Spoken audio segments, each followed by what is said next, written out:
Hello friends, welcome to the success केंद्र। Friends देखिए, आज इस वीडियो में हम लोग बिहार पुलिस कांस्टेबल की जो वर्ष 2023 में 21,391 पदों पर वैकेंसी आई हुई है, उसके लिए हम लोग आज इस वीडियो में सुपर प्रैक्टिस सेट को कवर करेंगे। देखिए, इसमें मैंने केवल और केवल इम्पोर्टेंट प्रश्नों को शामिल किया है। बहुत ही अच्छे लेवल के प्रश्न इसमें आपको देखने को मिलेंगे। ऐसा प्रैक्टिस सेट आपको पूरे यूट्यूब पर कहीं भी नहीं देखने को मिलेगा। तो देखिए, पूरा सेट को लगाइएगा और लास्ट में आप सभी लोग अपना अपना स्कोर जरूर कमेंट करके बताइएगा। चैनल पर अगर आप पहली बार विजिट कर रहे हैं तो चैनल को सब्सक्राइब कर लीजिए और जो बेल आइकन है, घंटी का निशान है, इसको जरूर दबा लीजिएगा, ताकि जब भी बिहार पुलिस कांस्टेबल भर्ती 2023 से संबंधित कोई भी इंपॉर्टेंट वीडियो अपलोड किया जाए तो उसका नोटिफिकेशन सबसे पहले आपके पास पहुंच जाए। तो चलिए फ्रेंड्स, बिना देरी किए हुए सेशन आज के स्टार्ट करते हैं। पहले प्लीज़ वीडियो को लाइक कर दीजिए और जब सेशन समाप्त होगा तो इसे कम से कम एक ग्रुप में ज़रूर शेयर कर दीजिएगा। चलिए शुरू करते हैं फ्रेंड्स। आज के सेशन का पहला प्रश्न पढ़ेंगे। पहला प्रश्न कि तंजौर का राज राजेश्वर शिव मंदिर का निर्माण किसने करवाया। अगर आपको आंसर पहले से पता है तो आप आंसर कमेंट में देकर के बताते चलेंगे। देखिए, इसका जो राइट आंसर हो जाएगा ऑप्शन नंबर ए हो जाएगा, राज प्रथम। राज प्रथम जो था यह चोल वंश का शासक था। किस वंश का था? तो चोल वंश का शासक था। अच्छा, चोल वंश की स्थापना किसने किया था? तो विजयालय ने किया था। किसने किया था? विजयालय ने किया था। इसको भी आप जरूर ध्यान रखेंगे। राज प्रथम जो था फ्रेंड्स, यह शैव धर्म का अनुयायी था। यह शैव धर्म का अनुयायी था और इसने तंजौर में राज राजेश्वर शिव मंदिर का निर्माण करवाया। अच्छा, जो ये राज राजेश्वर शिव मंदिर है, इसको बृहदेश्वर मंदिर के भी नाम से जाना जाता है। इसको बृहदेश्वर शिव मंदिर के नाम से या बृहदेश्वर मंदिर के नाम से भी इसको जाना जाता है। तो इन सभी पॉइंट्स को आप ध्यान रखेंगे।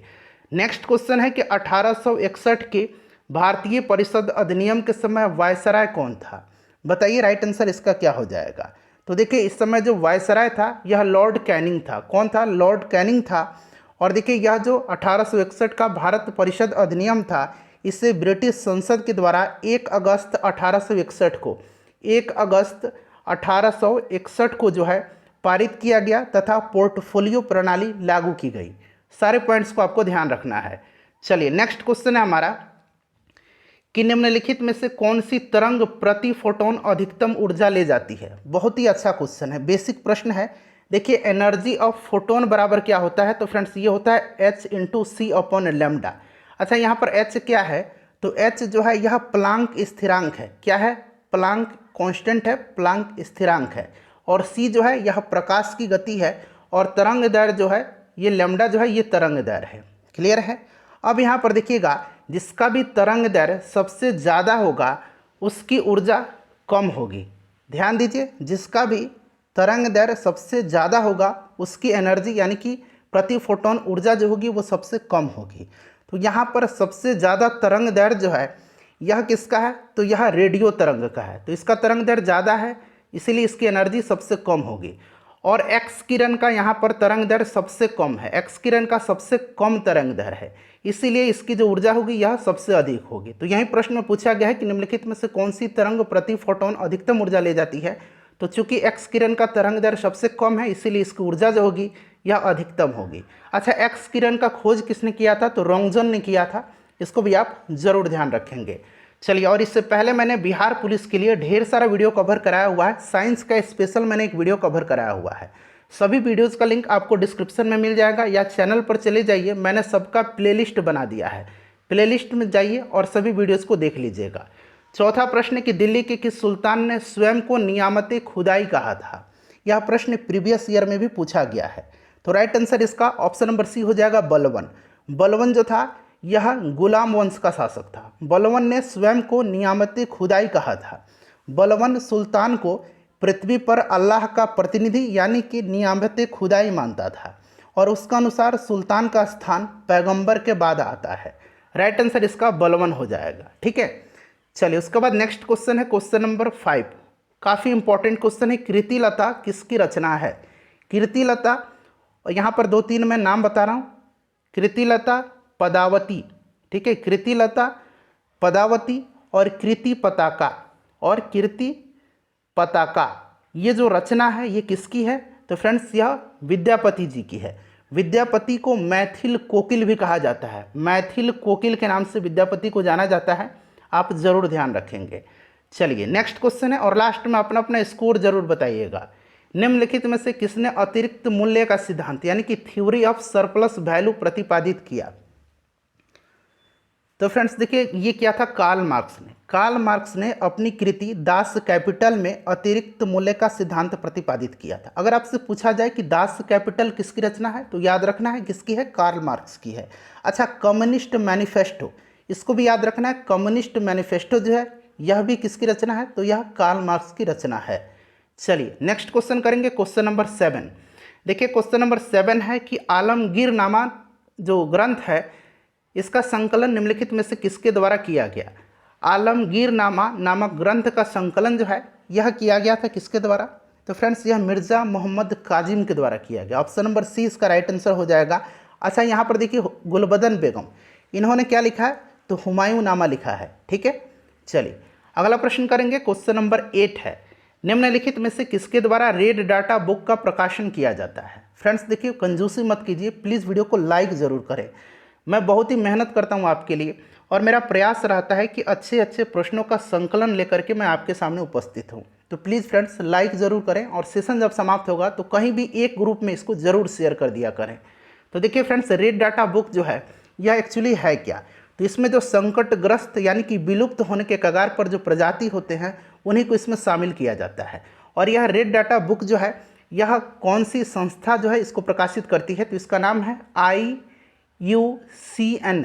इसका फुल फॉर्म क्या होता है? इसका फुल फॉर्म होता है international union for conservation of nature. International union for conservation of nature. इसकी स्थापना 1948 में की गई थी और इसका हेडक्वार्टर जो है ये स्विट्जरलैंड के ग्लैंड शहर में है। ठीक है, इसको भी आप जरूर ध्यान रखेंगे। चलिए अगला प्रश्न कर लेंगे। नेक्स्ट क्वेश्चन है हमारा कि निम्नलिखित में से किसने कहा है कि इतिहास वर्ग संघर्ष की कहानी है? तो फ्रेंड्स यह कहा है कार्ल मार्क्स ने। कार्ल मार्क्स ने अपनी साम्यवादी घोषणा यानी कि कम्युनिस्ट मैनिफेस्टो में कहा है कि आज तक का संपूर्ण इतिहास वर्ग संघर्ष का इतिहास है। प्राचीन काल से ही समाज दो परस्पर विरोधी वर्गों में विभक्त रहा है। एक वर्ग तो वह रहा है जिसका उत्पादन के साधनों पर स्वामित्व रहा है और दूसरा वर्ग उन साधनों से वंचित रहा है। राइट आंसर इसका कार्ल मार्क्स हो जाएगा। Option number D correct answer हो जाएगा। अगला प्रश्न हमारा है कि सेलम इस्पात संयंत्र जो है यह भारत के किस राज्य में है? अच्छा देखिए, भिलाई पूछा जाता है। भिलाई कहाँ पर है? भिलाई इस्पात संयंत्र छत्तीसगढ़ में है। राउरकेला इस्पात संयंत्र उड़ीसा में है। बोकारो इस्पात संयंत्र झारखंड में है। दुर्गापुर इस्पात संयंत्र पश्चिम बंगाल में है। सेलम इस्पात संयंत्र आपसे पूछा गया है तो यह कहाँ पर है? तमिलनाडु में है। अच्छा, एक है विश्वेश्वरैया, यहाँ मैं लिख देता हूँ विश्वेश्वरैया आयरन एंड स्टील कारखाना कहाँ पर है? तो ये कर्नाटक में है। इसको भी आप ध्यान रखेंगे। चलिए नेक्स्ट क्वेश्चन है, बिहार पुलिस का यही पैटर्न है जो मैं आपको सेट करवा रहा हूँ। देखिए दीपा, यह का क्या है? तो एक स्थानांतरित कृषि का नाम है और यह किस राज्य से संबंधित है? तो दीपा कहाँ के स्थानांतरित कृषि का नाम है? तो दीपा जो है यह मध्य प्रदेश के स्थानांतरित कृषि का नाम है। छत्तीसगढ़ में भी कहीं कहीं इसको दीपा कहा जाता है जो स्थानांतरित कृषि है। तो मध्य प्रदेश इसका राइट आंसर हो जाएगा। ठीक है फ्रेंड्स। अच्छा, उड़ीसा में पोडू अगर आपसे पूछा जाए कि पोडू कहाँ का स्थानांतरित कृषि का नाम है? पोडू जो है यह उड़ीसा का नाम है। ठीक है, याद रखेंगे। चलिए अगला प्रश्न कर लेंगे। नेक्स्ट क्वेश्चन हमारे कि स्थानीय पवनों एवं उनके प्रवाह क्षेत्र में कौन सुमेलित नहीं है? यहाँ सुमेलित नहीं, एक तरफ स्थानीय पवन दिए गए हैं और उनसे संबंधित यह स्थान का नाम दिया गया है। तो देखिए बोरा जो है यह इटली, सही दिया गया है। मिस्ट्रल जो है, मिस्ट्रल ध्यान से सुनिए, ये ऑस्ट्रेलिया नहीं होगा, गलत दिया गया है। मिस्ट्रल ठंडी ध्रुवीय पवन है जो स्पेन और फ्रांस को प्रभावित करती है। ठीक है, तो ये गलत हो जाएगा। खमसिन मिस्र का, खमसिन बार बार पूछा जाता है, याद रखेंगे। मिस्र का हॉर्मटन अफ्रीका के पश्चिमी तट पर। तो राइट आंसर इसका क्या हो जाएगा? ऑप्शन नंबर बी जो है यह सही सुमेलित नहीं है। नेक्स्ट क्वेश्चन है हमारा कि लीग ऑफ नेशंस कब अस्तित्व में आया? लीग ऑफ नेशंस दरअसल प्रथम विश्व युद्ध के बाद अंतर्राष्ट्रीय शांति और सुरक्षा स्थापित करने के लिए 10 जनवरी 1920 को लीग ऑफ नेशन की स्थापना की गई थी। ठीक है, ध्यान रखेंगे। लीग ऑफ नेशन अस्तित्व में कब आया? 10 जनवरी 1920 को। उसके बाद नेक्स्ट क्वेश्चन है कि राज्य पुनर्गठन आयोग की सिफारिश के बाद बिहार विधानसभा के निर्वाचित सदस्यों की संख्या क्या थी? राज्य पुनर्गठन अधिनियम 1956 में लागू किया गया था। राज्य पुनर्गठन आयोग के अध्यक्ष का नाम पूछा जाएगा तो फजल अली थे। कौन थे? फजल अली थे। इसको भी आप जरूर ध्यान रखिएगा। ठीक है फ्रेंड्स, देखिए राज्य पुनर्गठन जो अधिनियम था, इसके तहत बिहार विधानसभा के निर्वाचित सदस्यों की संख्या 330 से घटा करके कितना कर दिया गया? 318 कर दिया गया। नेक्स्ट क्वेश्चन है हमारा कि निम्नलिखित उत्तक प्रकारों में से किसमें संकुचनशील प्रोटीन होती है? संकुचनशील प्रोटीन जो होती है यह किस प्रकार के उत्तक में पाया जाता है? तो यह पेशी उत्तक में पाया जाता है। पेशी उत्तक में संकुचनशील प्रोटीन पाया जाता है। उसके बाद देखिए विरंजक चूर्ण के लिए कौन सा इसमें से कथन जो है असत्य दिया गया है? विरंजक चूर्ण, बताइए राइट आंसर क्या हो जाएगा? देखिए विरंजक चूर्ण जो होता है यह जल में अल्प विलय होता है। विलय होता है लेकिन यह अल्प यानी कि कम विलय होता है। हल्के पीले रंग का एक चूर्ण होता है, ऑक्सीकारक होता है और तनु अम्ल की अभिक्रिया से यह क्लोरीन निष्कासित करता है। तो यहाँ पर ऑप्शन नंबर ए जो है गलत दिया गया है। अधिक विलय नहीं, यह अल्प विलय होता है। क्लियर है, याद रखेंगे। नेक्स्ट क्वेश्चन है हमारा कि जनवरी 2023 में दूसरे तारामंडल, बिहार के दूसरे तारामंडल का उद्घाटन राज्य के मुख्यमंत्री ने कहाँ पर किया है? तो दूसरा तारामंडल का उद्घाटन जो है नीतीश कुमार जी के द्वारा दरभंगा में किया गया। पहला तारामंडल अगर पूछा जाएगा तो कहाँ पर है? पटना में है। नेक्स्ट क्वेश्चन कर लेंगे कि हरगोविंद खुराना को किस आविष्कार के लिए सम्मानित किया गया था? हरगोविंद खुराना को जो है, ठीक है ध्यान रखेंगे, देखिए हरगोविंद खुराना को जो है इनको मेडिसिन का नोबेल पुरस्कार दिया गया था। ठीक है, मेडिसिन का इनको नोबेल पुरस्कार 1968 में 1968 में जो है जीन संश्लेषण के लिए दिया गया था। नेक्स्ट क्वेश्चन है, अगला प्रश्न है कि नीति आयोग का स्वरूप क्या है? अच्छा, नीति आयोग की स्थापना कब हुई थी? योजना आयोग के स्थान पर 1 जनवरी 2015 को। इसके अध्यक्ष कौन होते हैं? तो भारत के जो प्रधानमंत्री होते हैं इसके पदेन अध्यक्ष होते हैं, यानी कि वर्तमान में नरेंद्र मोदी जी हैं। वर्तमान में इसके उपाध्यक्ष कौन है? तो सुमन बेरी हैं। कौन है इसके उपाध्यक्ष? सुमन बेरी हैं। और वर्तमान में इसके सीईओ यानी कि चीफ एग्जीक्यूटिव ऑफिसर, मुख्य कार्यकारी अधिकारी हिंदी में कहेंगे, ये कौन है? तो VVR, यहाँ मैं लिखता हूँ VVR सुब्रमण्यम है। सीईओ कौन है? तो VVR सुब्रमण्यम है। नीति आयोग जो है यह एक परामर्शदात्री संस्था है। ऑप्शन नंबर इसका बी राइट आंसर हो जाएगा। ठीक है, चलिए नेक्स्ट क्वेश्चन है कि केप ऑफ गुड होप को किसने खोजा था?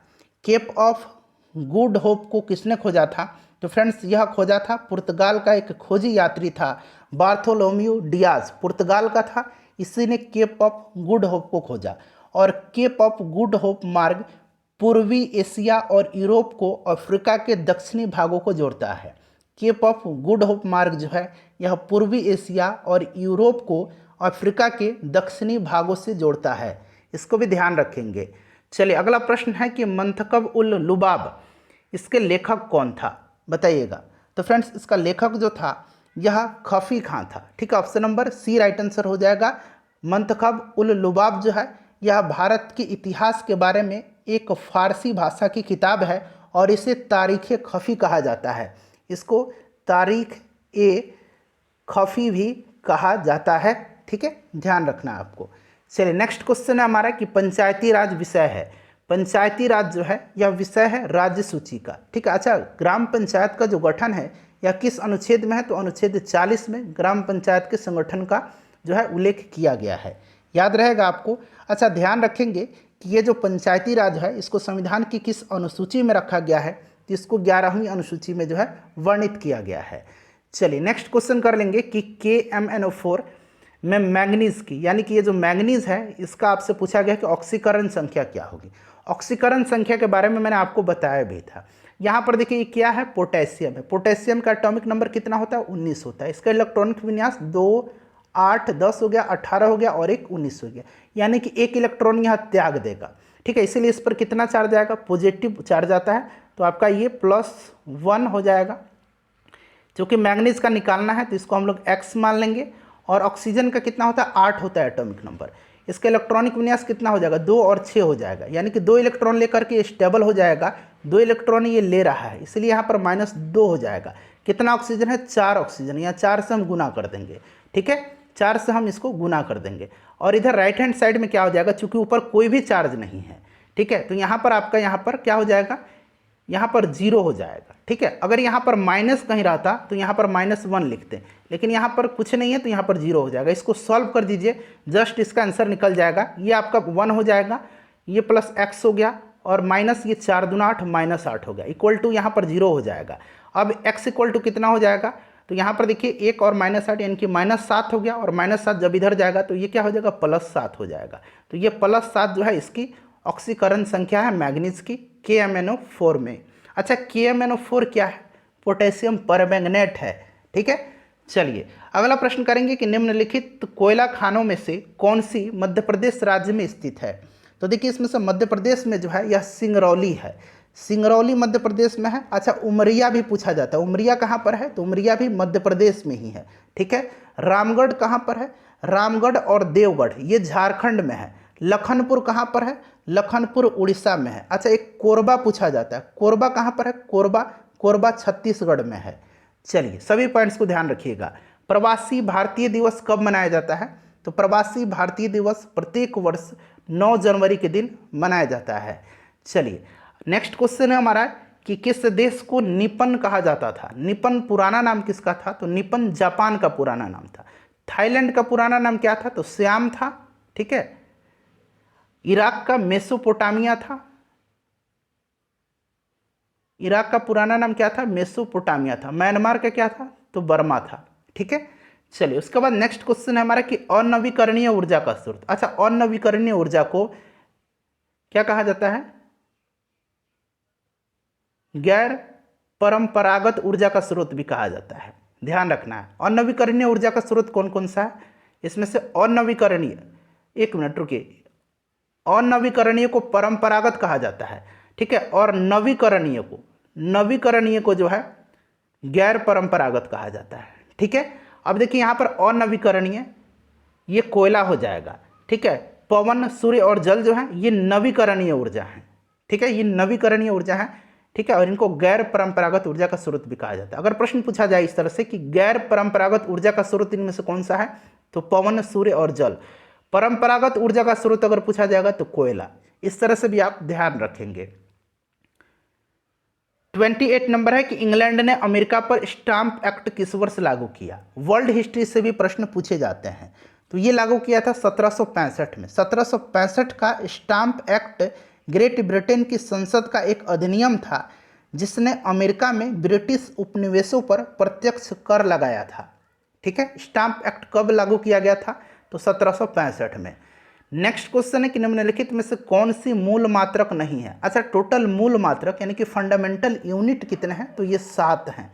कौन कौन से हैं, तो यहाँ पर मैं आपको बता देता हूँ, उंगली पर काउंट कीजिए। एक तो मीटर हो गया, दूसरा सेकंड हो गया, तीसरा मोल हो गया, ठीक है, तीसरा मोल हो गया, चौथा एम्पियर हो गया, पांचवा केल्विन हो गया, ठीक है, केल्विन ताप का ऐसा ही मात्रक है केल्विन। उसके बाद कैंडेला हो गया, एक कैंडेला किसका मात्रक है, तो यह ल्यूमिनस इंटेंसिटी का मात्रक है, और 1 किलोग्राम हो गया। तो ये 7 यूनिट हैं, ठीक है। यहाँ पर ओम नहीं होगा, ओम जो है ये फंडामेंटल यूनिट मूल मात्रक नहीं है।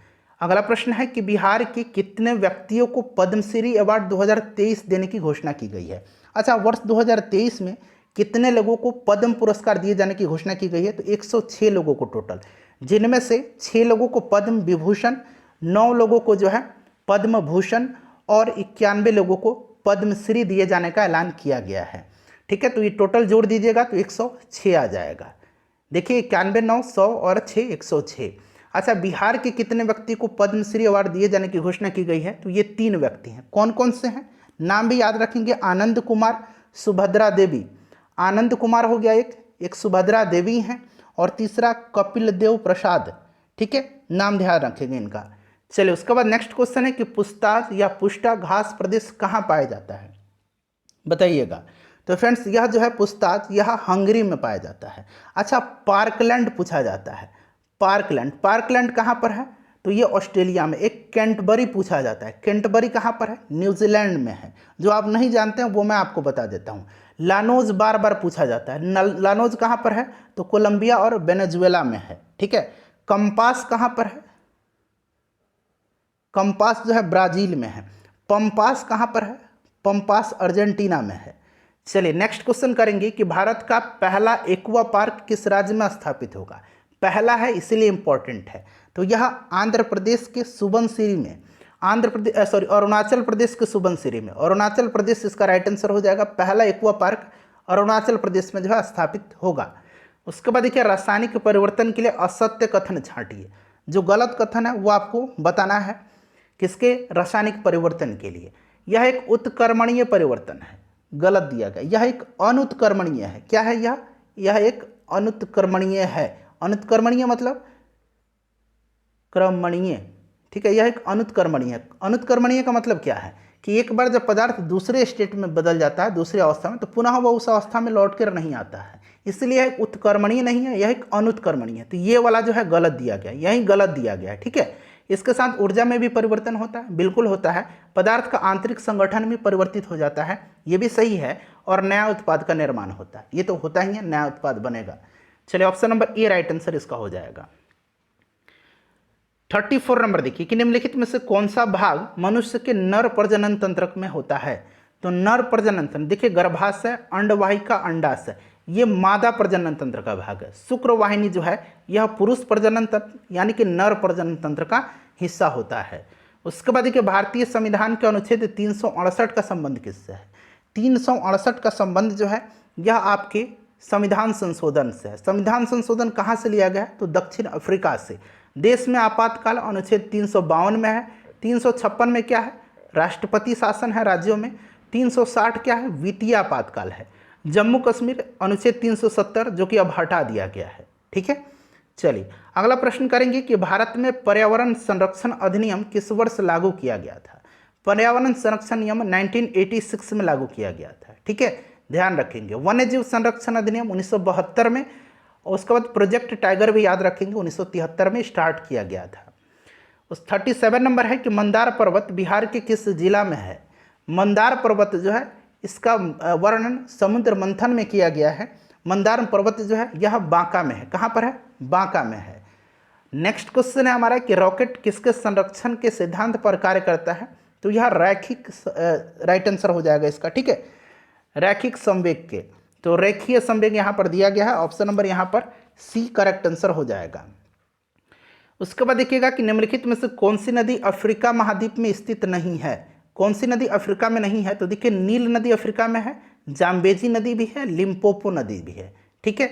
यहाँ पर देखिए पोटोमैक जो है यह नहीं है। पोटोमैक जो है यह उत्तरी अमेरिका में है, और पोटोमैक के तट पर ही अमेरिका का वाशिंगटन सिटी है, ठीक है। वाशिंगटन किस नदी के तट पर है? तो याद रखेंगे पोटोमैक। अच्छा न्यूयॉर्क जो है यह किस नदी के तट पर है? न्यूयॉर्क जो है यह हडसन नदी के तट पर है, ठीक है। अच्छा लंदन जो है यह टेम्स नदी के तट पर है, इसे भी आप ध्यान रखेंगे।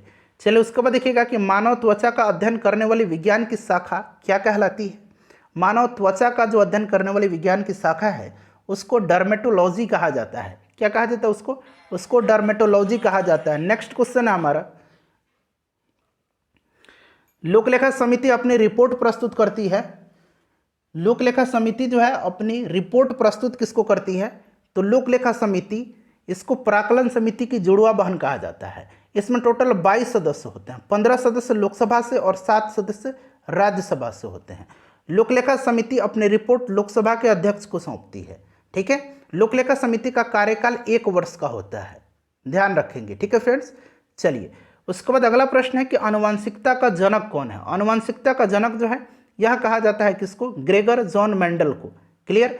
कार्ल लैंड स्टीनर जो है इन्होंने रक्त समूह यानी कि ब्लड ग्रुप की खोज किया था। रॉबर्ट हुक ने कोशिका का खोज किया था, और लिनियस को जो है आधुनिक वर्गीकी का पिता कहा जाता है। आधुनिक वर्गीकी का पिता किसको कहा जाता है? तो यह लिनियस को कहा जाता है। अगला प्रश्न करेंगे कि भारतीय संविधान में चुनाव प्रणाली का प्रावधान किन अनुच्छेदों में किया गया है?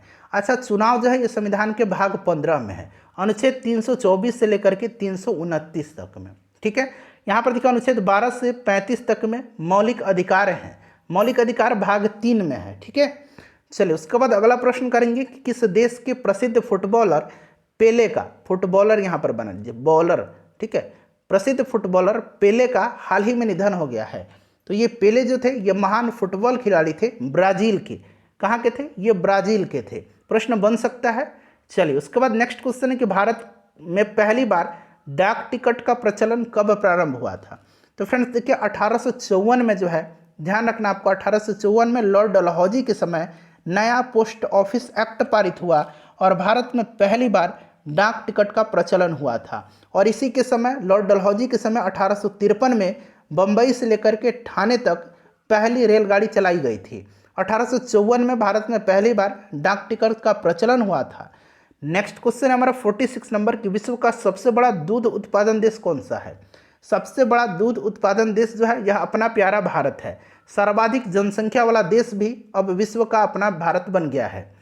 नेक्स्ट क्वेश्चन है हमारा कि निम्नलिखित में से कौन सा एक रूपांतरित तना का उदाहरण है? इसमें से रूपांतरित तना जो है इसमें से आपका आलू हो जाएगा, ठीक है, बाकी ये जड़ हैं, गाजर, मूली, ठीक है।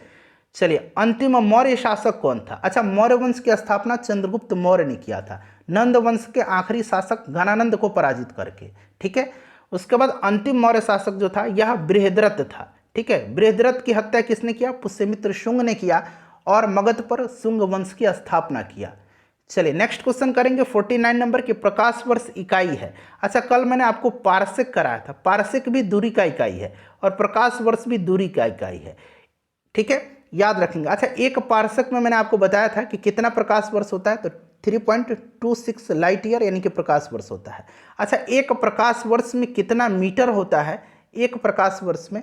तो फ्रेंड्स ये 9.46 × 10⁻15 मीटर होता है एक प्रकाश वर्ष में, ठीक है।